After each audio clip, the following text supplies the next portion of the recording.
T'as le level pour répondre? C'est parti. Question 1. Zelda Ocarina of Time, sorti en 1998 sur Nintendo 64, a réussi un exploit unique dans l'histoire du jeu vidéo. Lequel? Premier jeu vendu à 100 millions d'exemplaires, premier jeu à obtenir la note parfaite de 40 sur 40 chez Famitsu, premier jeu à avoir une bande son orchestrale complète ou premier jeu à intégrer un mode online. Le like, c'est le meilleur moyen de me dire que le quiz te plaît et ça prend moins de temps qu'une bonne réponse.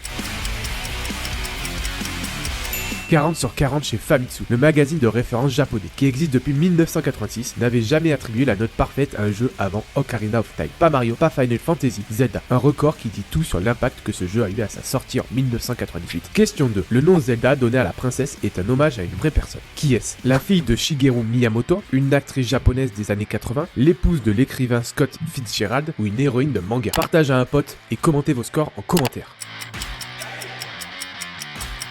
L'épouse de Scott Fitzgerald. Miyamoto cherchait un nom pour sa princesse et quelqu'un lui a suggéré Zelda Fitzgerald, l'épouse du célèbre auteur de Gatsby le Magnifique, connu pour sa beauté et son caractère fort. Miyamoto a trouvé que ça sonnait parfaitement pour une princesse éternelle, un clin d'œil littéraire au cœur d'un jeu vidéo. Question 3. Shigeru Miyamoto s'est inspiré de ses explorations d'enfants pour créer Zelda. Qu'est-ce qui l'a particulièrement marqué? Se perdre dans une forêt de bambou, explorer une caverne seule avec une lanterne, traverser un lac à la nage ou grimper une montagne enneigée. Pendant que tu réfléchis, je dois avouer quelque chose, je n'ai jamais joué à Zelda de ma vie. Dites-moi en commentaire qu'est-ce qui me donnerait envie de démarrer ce jeu.